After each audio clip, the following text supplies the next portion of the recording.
Msando, the former director of ICT at the IEBC, is not resting in peace.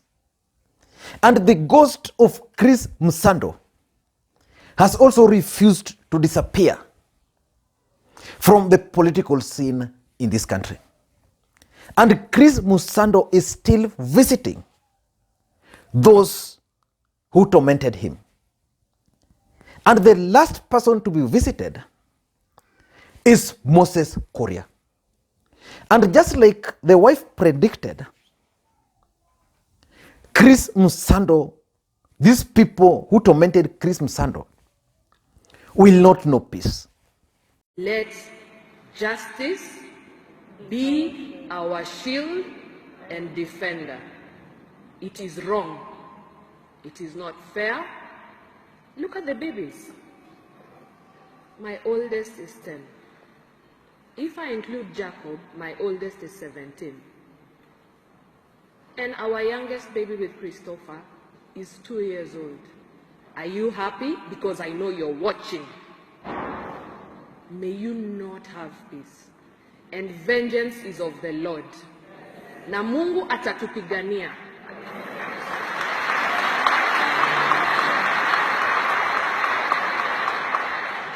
Wakenya tusimame imara. Chris's death will not go in vain. Tumekataa.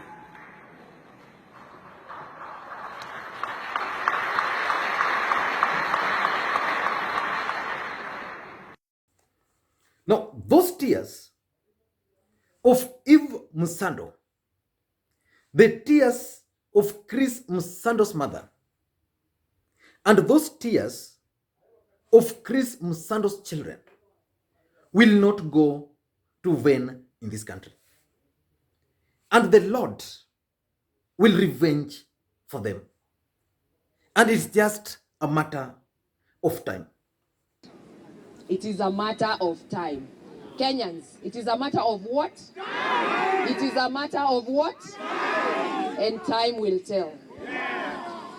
I have peace today, not because there are no storms in the world, but because the Lord is my peace in the midst of the storm. Hallelujah. Amen. Let Chris rest, but he will rest in peace when we see the mark that God has placed on Cain.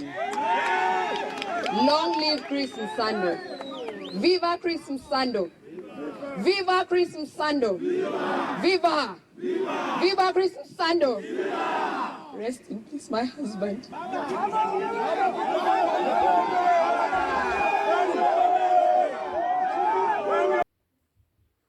It's just a matter of time.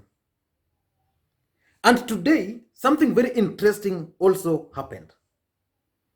I went to Twitter because as a routine, I normally go to Twitter every single morning. And the first thing I check on Twitter is normally the trending list. And 2 items were trending there. Moses Kuria was trending at number 1. And Chris Msando was trending at number 3. Which means the ghost of Chris Msando was following Moses Kuria teke kwa teke. And as usual, when an item is trending, it means Kenyans were talking about it. So I went through those particular trends.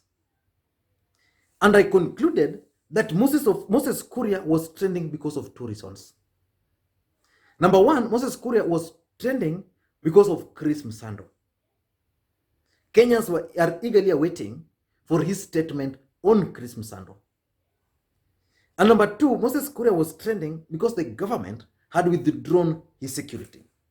I don't know whether I call it withdrawn because Moses Kuria, as a member of parliament, is entitled to 1 security, but he had 6. So the government took away 5. So the question, why was he allocated 6? And why withdraw them now?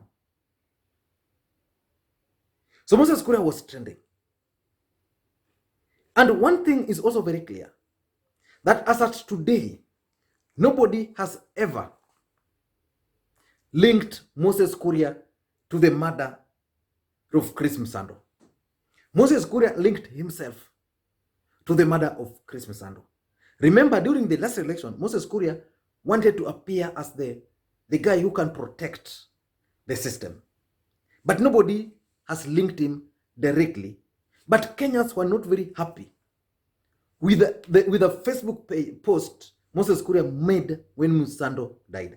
Let me read for you that post which Moses Kuria made that time. Let me just read for you that particular post. I hope I'll just find it here shortly. Yes. In that post, Moses Kuria is saying, so this is Chris Msando's vehicle right now here at Roysambu. The idiot is enjoying sweet time with a woman. And the story was that he is privy to rigging and cannot be found.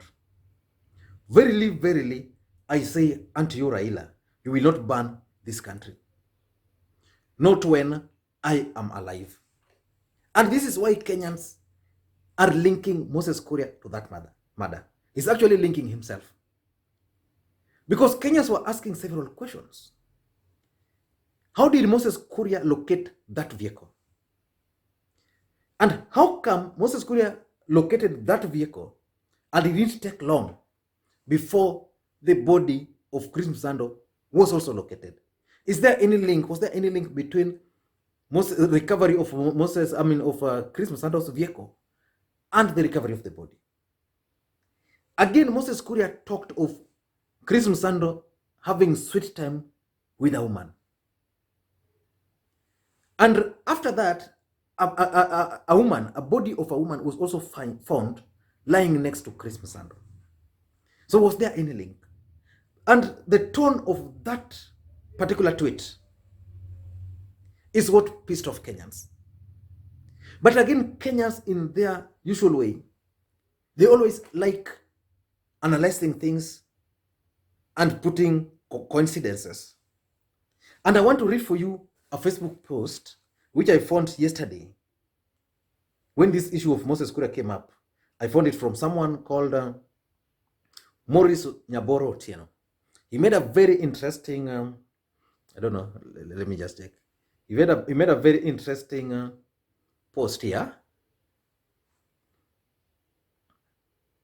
He made a very interesting post. Maurice is saying, nobody is connecting Moses Kuria to the murder of Chris Msando. Kuria connected himself to that murder, and for sure, Kuria and his team killed Chris Msando. So everybody agrees that Moses Kuria was not linked, but he linked himself.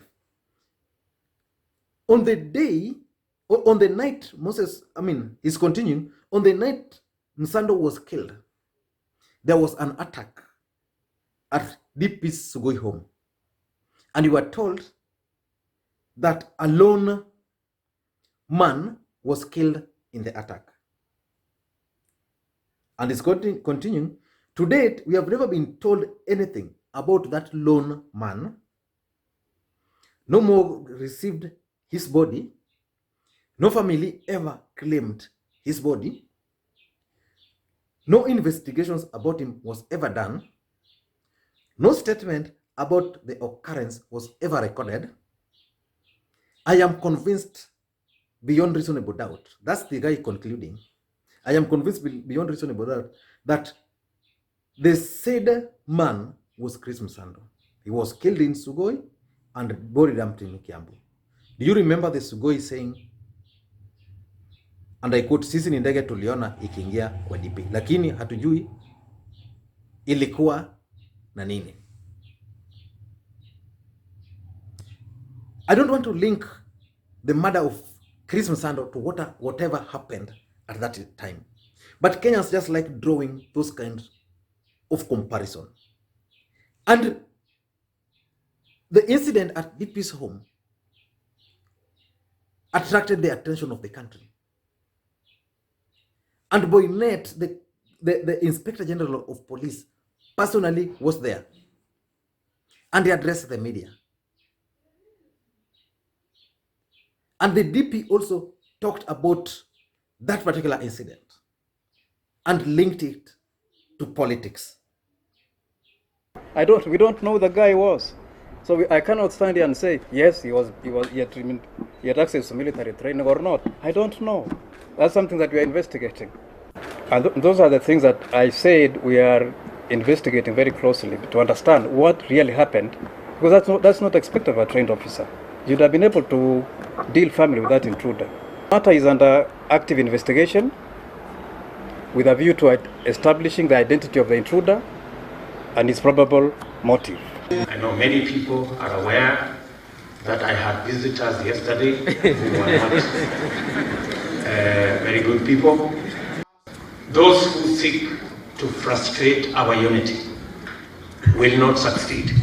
Ruto. But why is Moses Kuria threatening to issue statement on Chris Msando? Chris Msando was killed in July 2017. We had 2017, 2019, 2017, 2018, and 2019. 3 years. Gone. No statement from Moses Kuria. Why now? And I read because Kenyans were reacting to him, and another post interested me from Robert Alai. It interested me because Robert Alai was a personal friend to Chris Msando. And Robert Alai supported Jubilee in the last election. And Robert Alai was the chairman, was also staying with the Chris Msando in the same compound. In fact, they were just neighbors. And Robert Alai was the chairman of Nyayo Estate when Chris Msando was killed.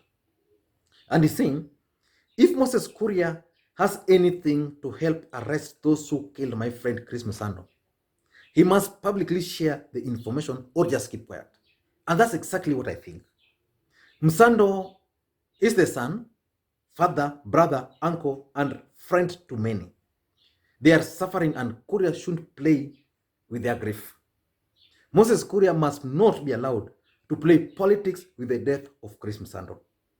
He cannot solve his political problems with blackmail using Chris Msando's name.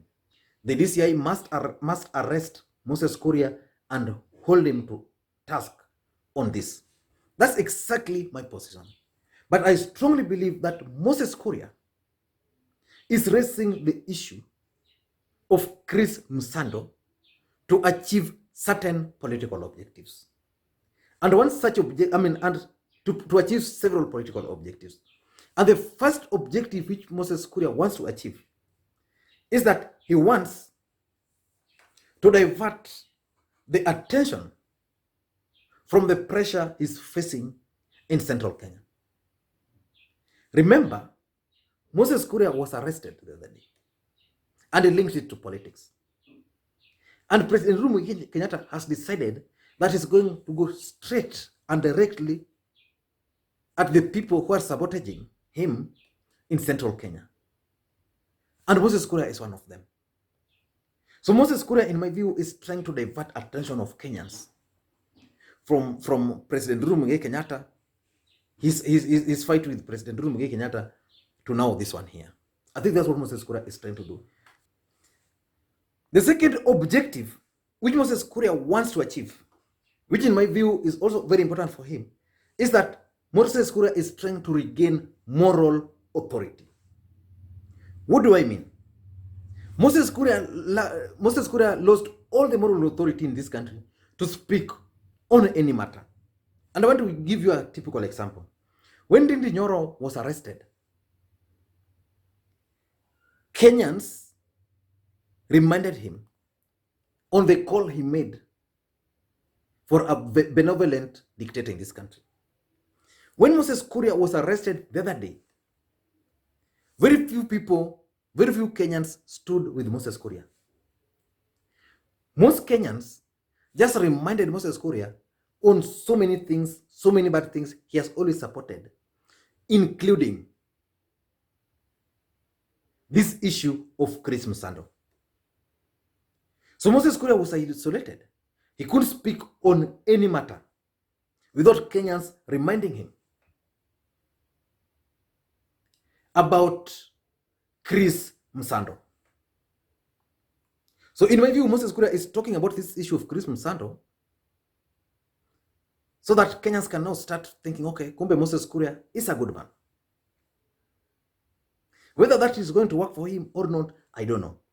But I strongly believe that Moses Kuria is going to talk about Chris Msando just to gain moral authority. So that Kenyans, Kenya is also a country where people forget so fast. Number three, I also believe that Moses Kuria is raising the issue of Chris Msando because he wants to shift the blame or the burden from himself to some other people. And because Moses Kuria, we didn't have a handshake, it was convenient for him to carry this baggage. But the burden now is too heavy for him because we no longer have the handshake. This is what Moses Kuria is trying to achieve.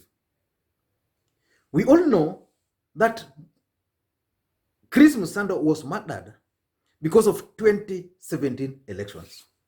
No doubt about that. People wanted the password. He refused to reveal the password. So the only way was to kill him and probably use the fingerprints to access the password. And the only people who can answer those questions is the Ministry for Interior and National Security. Because there are several questions which are being asked. Who abducted Chris Msando? Up to today, nobody has been arrested. Who was with Chris Msando that night? The only person is claimed is that lady. Who took Chris Msando's vehicle to Roysambu? How did these guys evade areas with CCTV cameras? Why did it take long for Chris Msando's vehicle to be located? Because one thing for sure, it must have been having a tracker. All those can only be answered. Those questions can only be answered by the Ministry of Interior. Moses Kuria, who was the first person to post the photo of Chris Msando's vehicle, has never been questioned. He has never answered questions as to how he knew the vehicle was there. Who informed him? Chris Msando's vehicle was a private vehicle. How did Moses Kuria know the number plate of the vehicle? All those questions can only be answered by the Ministry of Interior. And who are part and parcel of that ministry? Fredo King Matiang'i. And as a matter of fact, he was acting even that time, before he was appointed full. Who else? Karanja Kibicho. What is Moses Kuria's game plan by dragging the name of Fred Matiang'i and Karanja Kibicho now on this matter? Your guess is as good as mine. Number 4, I think Moses Kuria also wants to attract attention to himself. Moses Kuria could be maybe just need attention, because for a long time, Moses Kuria has always been receiving attention. Moses Kuria likes poking his nose on any other matter just to attract attention to himself. So from yesterday up to today, Kenyans have just been talking about Moses Kuria, including myself now on this channel. And lastly, I think it's about his security. Moses Kuria's security was withdrawn. And I don't know whether to say it was withdrawn or it's him who was misusing. Because Moses Kuria, as a member of parliament, is entitled to one security. Moses Kuria had 6 security. And 5 have been recalled. So 1 has been left. Why is he complaining? Is his life in danger? Is it possible that is telling Kenyans is going to talk about this Chris Msando, so that in case someone might fear, then they might say, okay, Moses Kuria should be added more security so that nothing happens to him. Because in this country also people take advantage. So someone might just take advantage of the withdrawn security to harm Moses Kuria, and it will be blamed on this matter of Chris Msando. So is it possible that that's what is working on? I don't know what you think. But from where I am, I think Moses Kuria should let Chris Msando rest in peace. If he has nothing to do with that death, even God knows he doesn't. He is not party to it. So he should not make noise. But if he's part and parcel of it, then the vengeance is also coming. And it will be just a matter of time. And if you're bumping on this video for the first time, what we do on this channel is simple. We analyze politics. So the best thing you can do is to hit the subscribe button, so that next time we produce a video like this, you get notified. And to the subscribers, I want to continue thanking you guys for your continued support. Because without your support, this channel would not be where it is today. Thank you guys, and may you have a good day.